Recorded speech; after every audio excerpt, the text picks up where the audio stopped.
नमस्कार साथियों, आज हम लोग प्राकृतिक संसाधन का प्रबंधन के बारे में पढ़ेंगे। ठीक है, जो आपके केमिस्ट्री है ना, 10th क्लास का जो केमिस्ट्री है उसका लास्ट ये जो चैप्टर है, ठीक है, केमिस्ट्री में आपका प्राकृतिक संसाधन का प्रबंधन। ठीक है, तो हम लोग स्टार्ट करते हैं। ठीक है, देखिए हमारे चारों ओर भूमि है, जल है, वायु है, ये सभी के सभी क्या है, ये सभी मिलकर के हमारा जो है पर्यावरण का निर्माण करते हैं।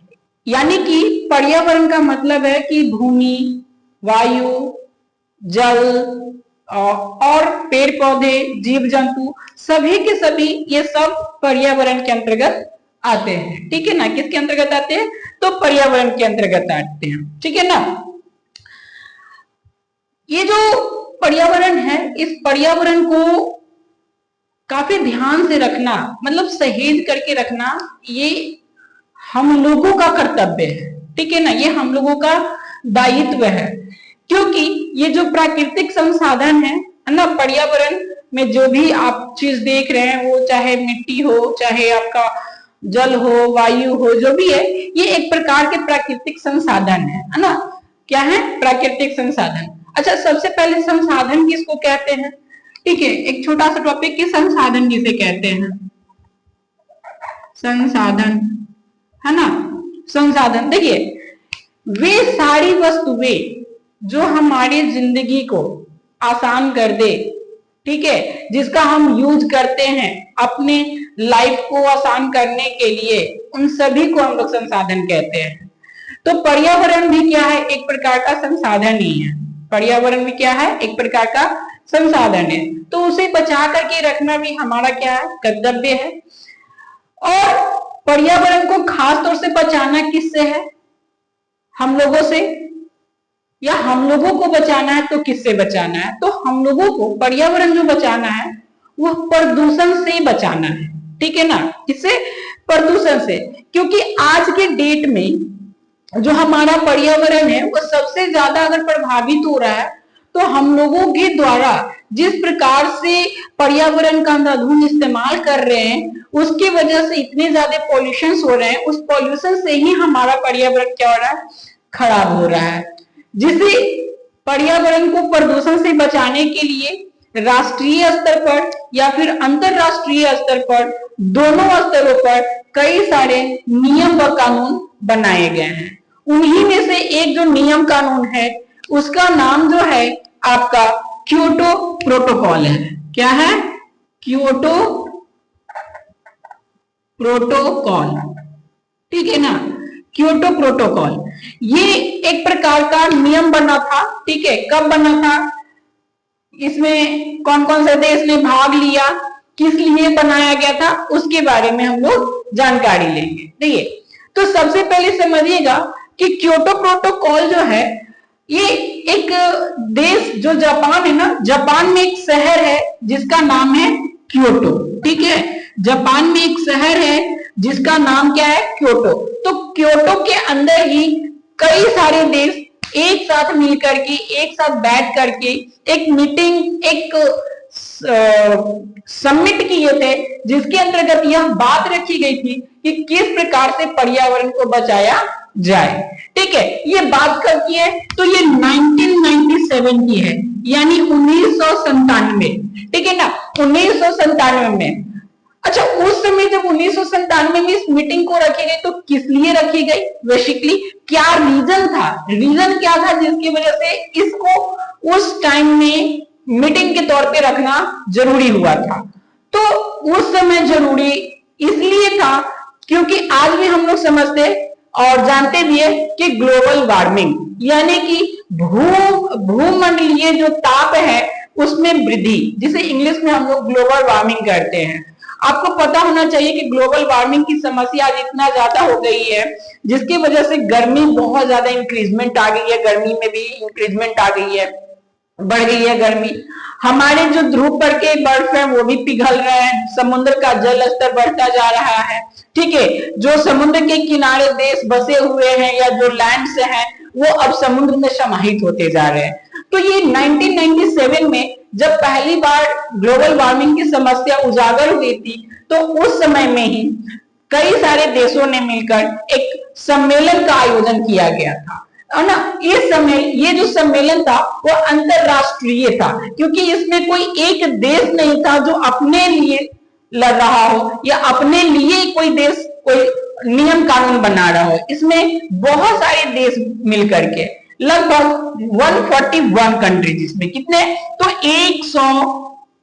141 देश जो हैं इसमें सम्मिलित हुए थे, इस मीटिंग में सम्मिलित हुए थे, जिसके अनुसार क्या था कि प्रत्येक देश को 2008 से लेके 2012 तक के अनुरूप में जो अवधि है, उस समय जो हम लोग औद्योगिकीकरण करेंगे, उसमें से 5 वर्षों की अवधि में 6 प्रमुख ग्रीन हाउस गैस किसको कहते हैं, जो हमारे पर्यावरण में बहुत ज्यादा प्रदूषण बढ़ाने का काम करता है, गर्मी बढ़ाने का काम करता है, उन सबों को कहते हैं, जिसमें हम लोग CFC का नाम पढ़ते होंगे, क्लोरोफ्लोरोकार्बन। मेनली आपका क्लोरोफ्लोरोकार्बन हो गया, मेथेन गैस भी हो गया, इसके अंतर्गत CO भी आता है, और भी कई सारे गैस, ठीक है ना, SO2 भी आता है।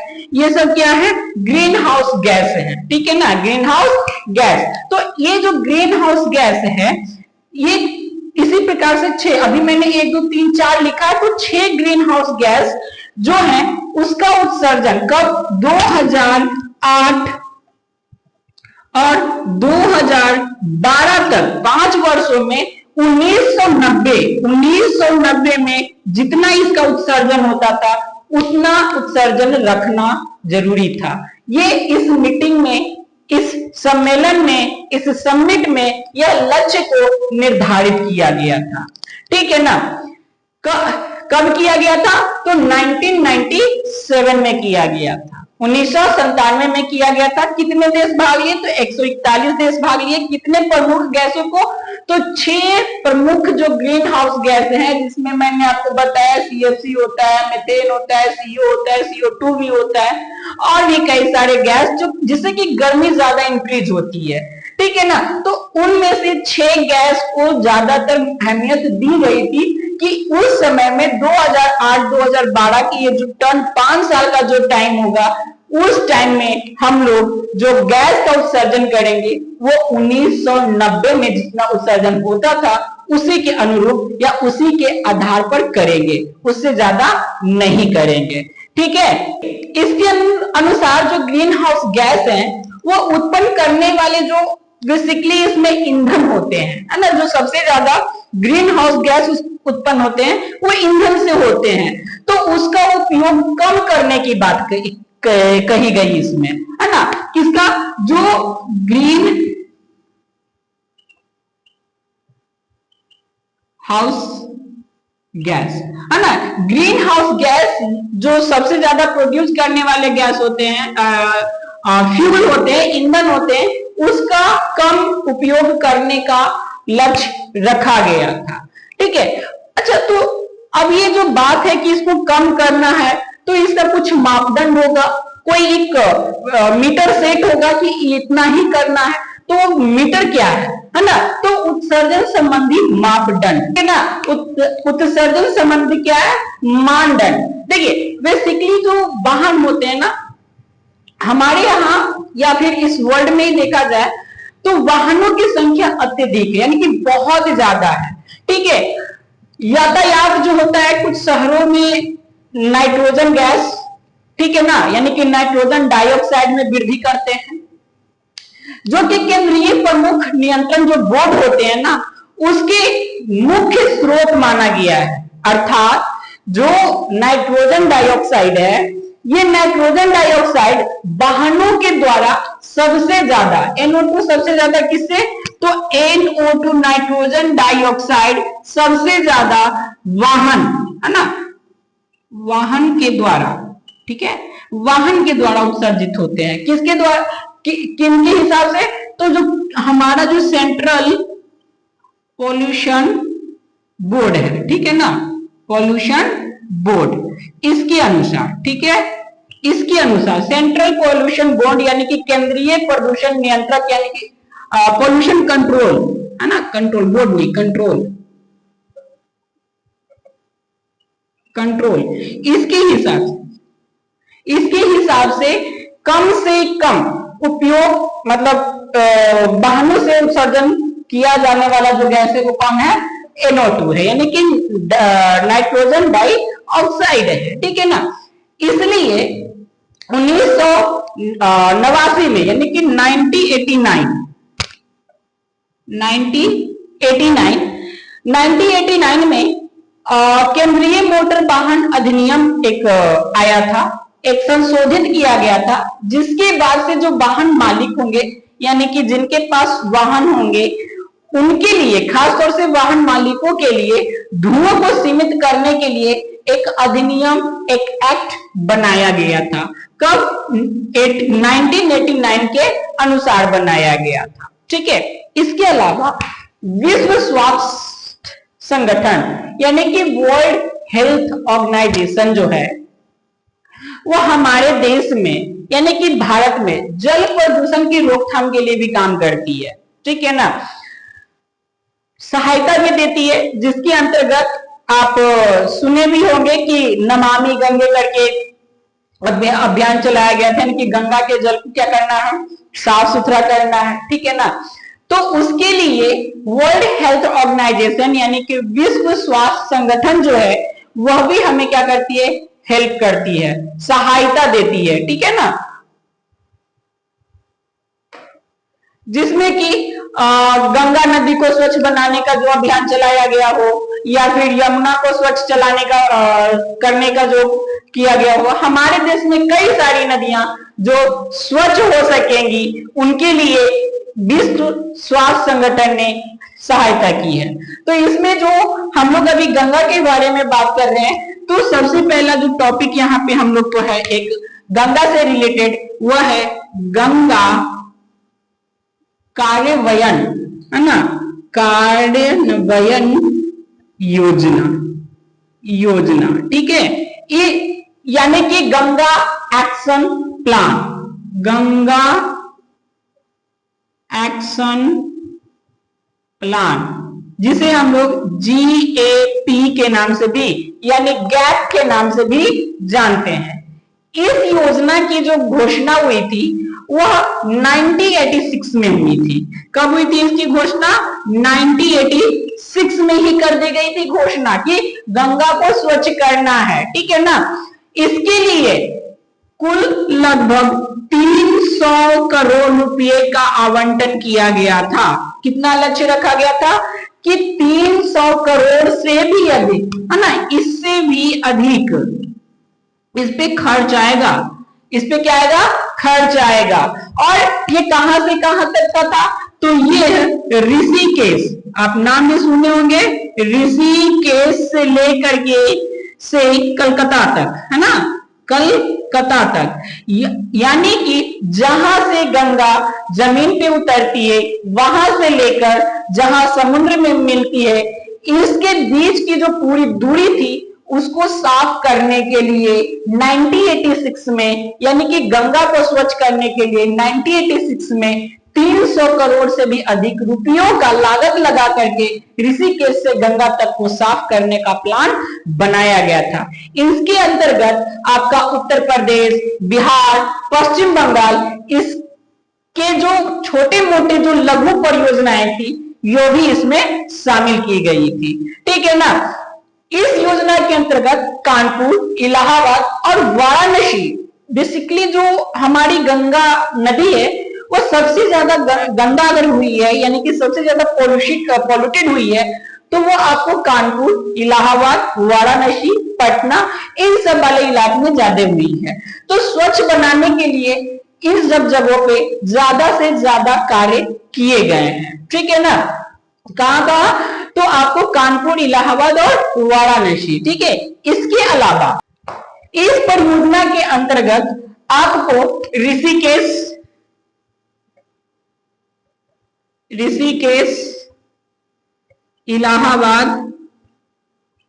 इलाहाबाद, ठीक है, जिसे आज हम लोग प्रयागराज के नाम से भी जानते हैं, कानपुर, ठीक है ना, कानपुर, ये जो 3 जगह है बेसिकली, इन 3 जगहों पे गंगा के जल को एक सीमा तक, है ना, मतलब एक ऐसा बना दिया गया वहां के पानी को जिस पानी का इस्तेमाल किया जा सकता है ना।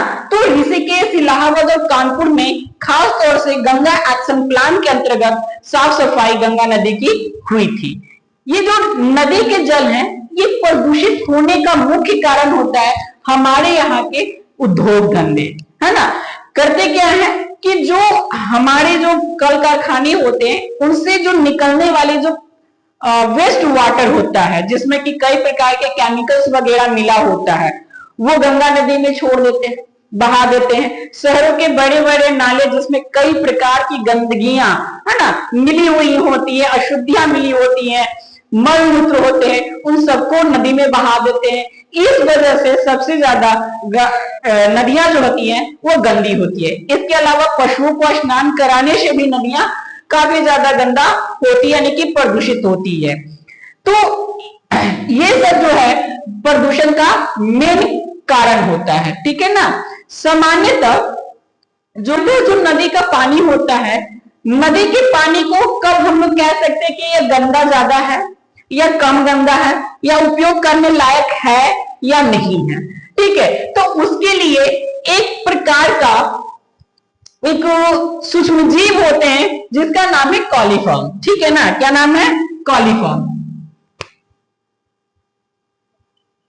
कॉलीफॉर्म, ठीक है।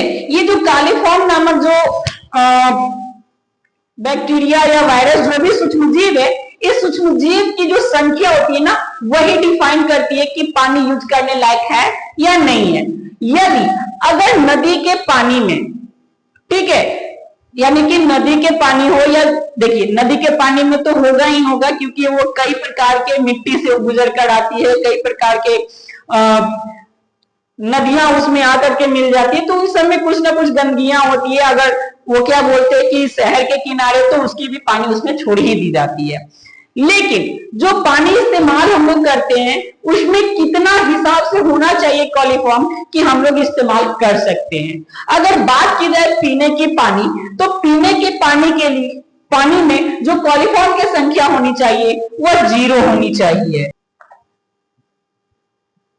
पीने का पानी इसमें कितना होना चाहिए? 0 होना चाहिए। नहाने में कितना होना चाहिए? नहाने का जो पानी है, ठीक है ना, तो नहाने के पानी में 200 से कम, कितना? 200 से भी कम, 200 से कम होना चाहिए, तब जाकर के हम उस वाटर से नहा सकते हैं, ठीक है ना। और सिंचाई के लिए भी, नहाने और सिंचाई दोनों के लिए लगभग कितना होना चाहिए? तो 200 से कम, कितना? तो प्रति 100 ml में, प्रति 100 ml, यानी कि 100 ml पानी में 200 से कम अगर कॉलीफॉर्म है तो उस पानी का इस्तेमाल हम लोग नहाने में और सिंचाई करने में कर सकते हैं। अगर उस पानी में पीने वाला अगर पानी है, यानी कि हम लोग उस पानी को पी रहे हैं, यूज कर रहे हैं ड्रिंकिंग वाटर के रूप में, तो उसमें 0 होना चाहिए, ठीक है ना। देखिए इसके जो कॉलीफॉर्म होता है, कॉलीफॉर्म की संख्या अगर जल में अधिक हो जाए तो इससे पेट और आंत के रोग होने का चांसेस ज्यादा होता है, जैसे कि हैजा, पेचिस, ये सब जो दूषित जल से जो बीमारियां होती है वो इन्हीं कॉलीफॉर्म के वजह से होती है, ठीक है ना। अब देखिए नेक्स्ट जो आपको पढ़ना है वो है अवशिष्ट प्रबंधन, ठीक है, क्योंकि सबसे ज्यादा जो जल आपका दूषित होता है वह आपका अपशिष्ट की वजह से भी होता है ना, कचरे की वजह से होता है। तो अपशिष्ट का प्रबंधन भी बहुत ज्यादा मायने रखता है। अपने पर्यावरण को रक्षा करने का कर्तव्य हम ही लोगों का है, इसे बचाने का कर्तव्य हम ही लोगों का है। तो ये जो अपशिष्ट है, अपशिष्ट को सही से उसका निपटान करना, ठीक है, उसका यूज करना या पुनर्उपयोग करना, जो भी हो सके सही प्रकार से, मतलब कि निपटान अगर करते हैं तो उससे हमारा पर्यावरण सुरक्षित रहेगा। इसके लिए जनता को जागरूक होना, ठीक है ना। अगर जनता जागरूक होती है तो ये काम काफी आसान हो जाएगा, है ना। कूड़ों कचरों का सही से निष्पादन करना, सही ढंग से उसका निपटान करना, ये बहुत जरूरी है। ठीक है, तो इसके लिए हम लोग 3 चीज कर सकते हैं। एक तो सबसे पहला कि जो अपशिष्ट है उसकी कमी करें, दूसरा उसका पुनर्चालन करे। क्या करे? पुनर्चालन, यानी कि दोबारा उसको यूज कर ले, दोबारा मतलब चला सकते हैं तो दोबारा चला ले। और तीसरा है पुनर्उपयोग, यानी कि पुनः उसका दोबारा से रिसाइकलिंग करके यूज करना। ठीक है, तो 3 चीज है। पहला तो आपको उसको करना है रिड्यूस। क्या करना है? रिड्यूस करना है। दूसरा क्या है? रिसाइकल करना है, रिसाइकल करना है। और तीसरा क्या है? तो रीयूज है। क्या है? रीयूज, यानी कमी, पहला तो कमी, पुनर्चालन, रिसाइकल करना और पुनरुपयोग। ठीक है, ये 3 चीज करके, है ना, ट्रिपल आर की फॉर्मूला लगा करके हम लोग जो अपशिष्ट होते हैं उसका प्रबंधन कर सकते हैं। तो सबसे पहला जो हम लोग को पढ़ना है इसमें आपको कमी के बारे में, रिड्यूस, है ना। क्या करना है? रिड्यूस, यानी कि कमी करना है। कमी कैसे करेंगे? देखिए, बेसिकली हम लोग वस्तुओं का उपयोग अगर संभव हो, जो ऐसे अपशिष्ट जिसका उपयोग हम लोग एक बार करते और फेंक देते हैं, तो उसका उपयोग कम से कम करें, यानी कि जितना संभव हो सके उतना कम करें, तभी जाके हम उसको कम कर सकते हैं। जैसे अगर आप मार्केट में कोई सामान खरीदने जाते होंगे तो बेसिकली आप थैला लेकर नहीं जाते, है ना, और वहां से पॉलीथीन में लेकर आते हैं। पॉलीथीन क्या है? प्लास्टिक क्या है? तो प्लास्टिक एक ऐसा चीज होता है, पॉलीथीन एक ऐसा चीज है जो कभी गलता नहीं, कभी नष्ट नहीं होता। वो मतलब उसका जो एज है वो 450 साल से भी ज्यादा का एज होता है, यानी कि हमारे कई सारे पूर्वज इसमें निपट जाएंगे लेकिन वो वैसे का वैसा ही बना रहेगा। ऐसा नहीं है कि उसको जला देंगे तो वो खत्म हो जाएगा, जलाने से वायु प्रदूषण फैलेगा। अगर उसको छोड़ देते हैं तो मिट्टी मृदा को पोल्यूट करेगा, पानी में जाएगा तो वो वाटर को पोल्यूट करेगा। तो सबसे पहले क्या है कि जितना हो सके कम से कम उपयोग करना है, कम से कम उपयोग करना है। कोई भी संसाधन जितना आवश्यक हो उतना ही उपयोग करें। जैसे अगर बात कर ले पानी की ही, ठीक है, तो अगर आपको प्यास लगी है और आप अगर केवल 1 गिलास पानी पी सकते हैं तो केवल 1 गिलास लीजिए, ना कि पूरा 1 मग ले लीजिए, है ना। इससे क्या होगा? पानी का बर्बादी। और अगर 1 गिलास लेते हैं तो आप उसको पूरा पी जाएगा तो पानी का भी बर्बादी नहीं होगा। उसी प्रकार से जो कूड़े कचरे होते हैं ना, जो अपशिष्ट होते हैं, जितना उपयोग हो उतना ही करें, उससे ज्यादा करने से कोई फायदा नहीं, क्योंकि अगर उससे ज्यादा करेंगे तो वेस्ट के रूप में ज्यादा निकलेगा और ज्यादा कूड़ा कचरा फैलेगा। ठीक है ना।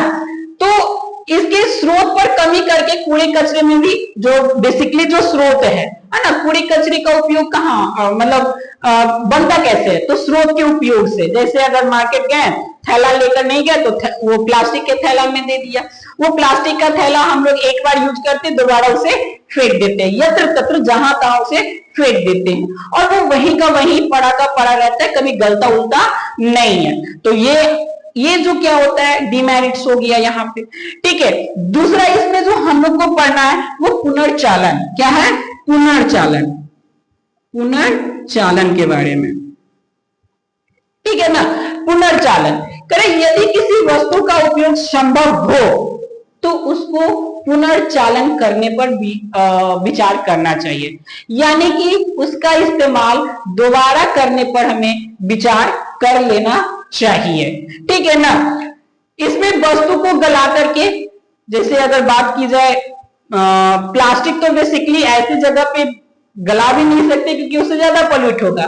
जैसे लोहा हो गया या फिर आपका कांच हो गया, एल्युमिनियम हो गया, ये सब की जो वस्तुएं होती है अगर वायदे में खराब भी हो गया तो उसको गला देंगे, है ना, गला करके कोई नई वस्तु बना लेंगे और पुनः उपयोग उसका कर सकते हैं, यानी कि इसका दोबारा उपयोग कर सकते हैं। इसी को हम लोग पुनर्चालन कहते हैं। इससे क्या होगा कि अपशिष्ट भी ज्यादा निर्मित नहीं होगा, यानी कि ज्यादा अपशिष्ट का उत्पादन भी नहीं हो पाएगा।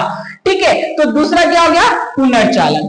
तीसरा है पुनरुपयोग या पुनः उपयोग, है ना। तीसरा क्या है? पुनः उपयोग, पुनः उपयोग, यानी कि दोबारा से उपयोग करना, ठीक है ना। अभी ये जो पुनर्चालन की हम लोग बात की कि उसको गला देंगे और गला करके क्या करेंगे कि गला करके उसका नया सामान बना करके उपयोग करेंगे, उससे भी अच्छा जो तरीका है वह है आपका पुनरुपयोग का। किसका है? पुनरुपयोग का, यानी कि दोबारा से उपयोग करना, ठीक है ना।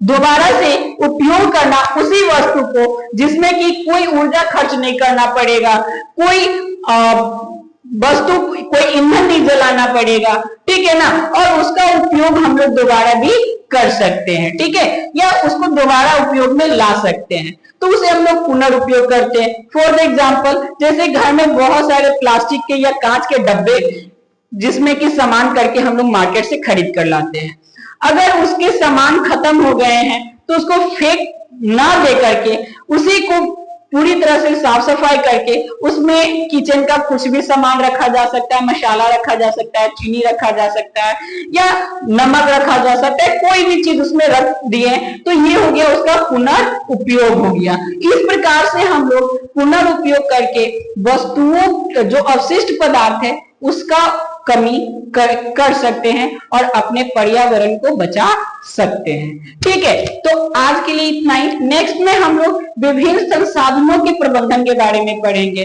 तो सर थैंक यू।